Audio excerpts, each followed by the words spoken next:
Jumpa lagi dengan saya Mr. Sorchan. Saat ini saya akan mengemukakan apa arti yang tepat dengan sikap yang tepat dan pemahaman yang tepat tentang kesuksesan. Kesuksesan itu adalah suatu perjalanan. Bagaimana kita akan memulainya? Apa yang dibutuhkan untuk menjadi sukses? Dua hal yang sangat diperlukan, yaitu sikap yang tepat tentang kesuksesan dan prinsip yang tepat untuk sampai ke sana. Begitu kita bisa mendefinisikan ulang kesuksesan sebagai perjalanan, kita bisa mempertahankan sikap yang tepat tentang kesuksesan itu. Kemudian kita siap memulai prosesnya. Hasilnya bisa jadi itu menjadi pribadi yang unik. Satu pribadi yang unik. Tetapi prosesnya sebenarnya sama setiap orang.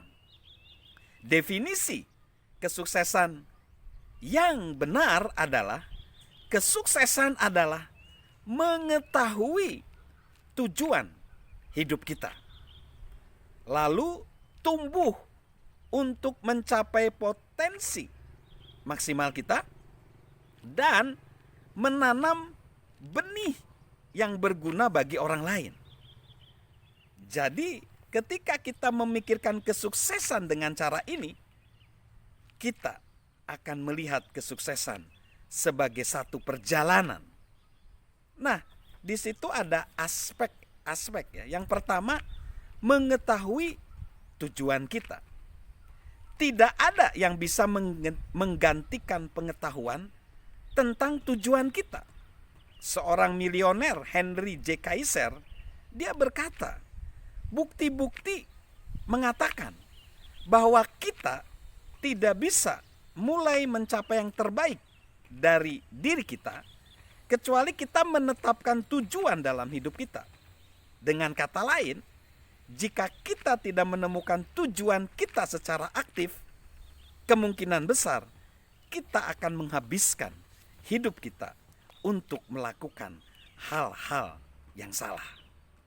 Lalu psikolog Viktor Frankl berkata, setiap orang memiliki tujuan atau misi khusus untuk hidup. Setiap orang harus melakukan tugas konkret yang membutuhkan pembunuhan. Karena itulah, orang itu tidak bisa digantikan dan hidupnya tidak bisa diulang. Jadi, tugas setiap orang sama uniknya dengan kesempatan spesifiknya untuk mengimplementasikannya. Jadi, setiap kita memiliki tujuan penciptaan masing-masing. Tanggung jawab kita dan kegembiraan terbesar kita adalah mengidentifikasikan tujuan itu. Caranya gimana? Tanyakan, apa yang saya cari? Kita memiliki keinginan kuat yang tertanam di dalam hati. Sesuatu yang bicara kepada pikiran dan perasaan terdalam kita. Temukan itu. Lalu mengapa saya diciptakan?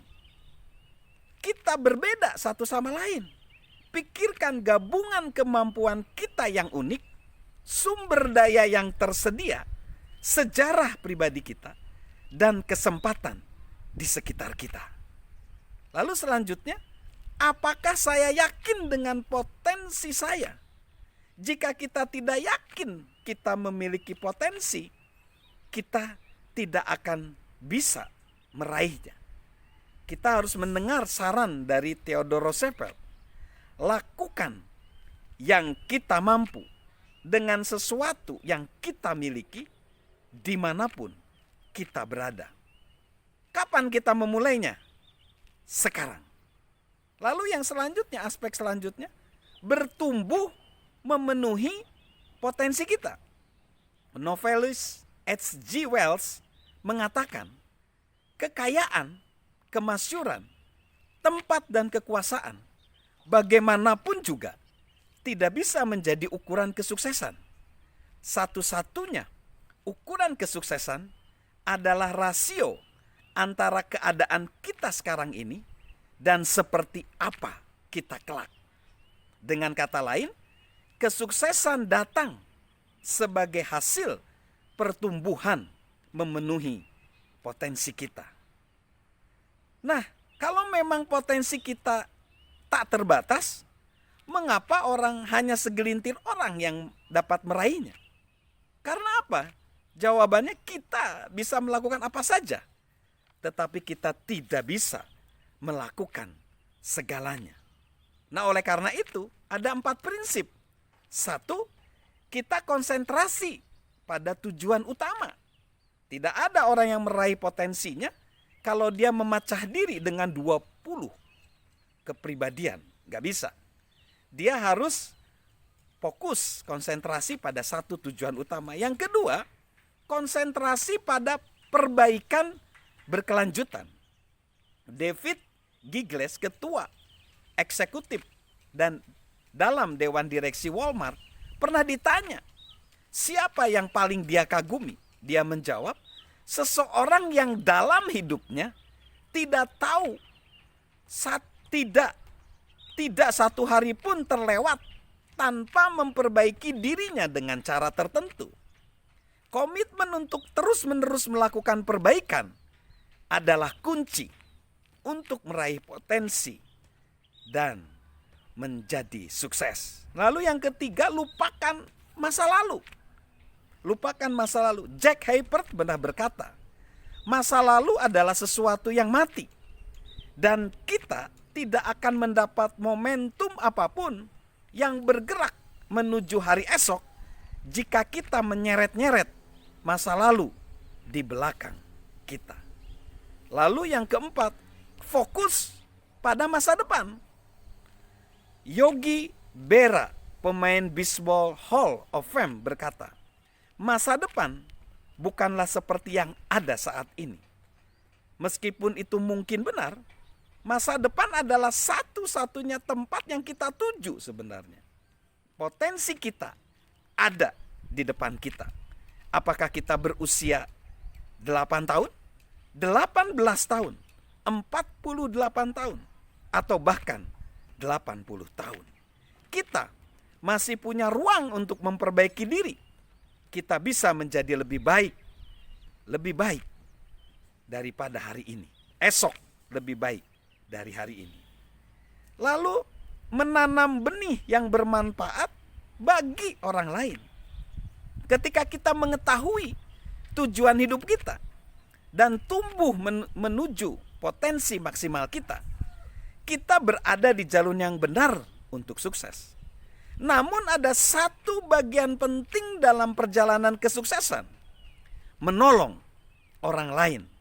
Tanpa aspek itu, perjalanan itu menjadi pengalaman yang sepi dan dangkal. Jadi, kita memperoleh penghasilan dengan apa yang kita dapatkan. Tapi kita membangun kehidupan dengan apa yang kita berikan. Kita harus menolong sesama. Denny Thomas mengatakan, kita semua dilahirkan untuk sebuah alasan, tapi kita semua tidak tahu mengapa. Kesuksesan dalam hidup tidak ada hubungannya dengan apa yang Anda peroleh dalam hidup dan apa yang Anda raih untuk diri sendiri. Kesuksesan adalah apa yang Anda lakukan untuk orang lain. Jadi kesuksesan itu perlu dijabarkan seperti itu. Yang terakhir tadi dikatakan, kita bisa bermanfaat bagi sesama, menolong sesama, membuat komunitas kita menjadi lebih baik, keluarga kita menjadi lebih baik, dan bahkan membuat Indonesia lebih baik. Salam good attitude, salam sukses luar biasa dari saya, Mr. Sorchan.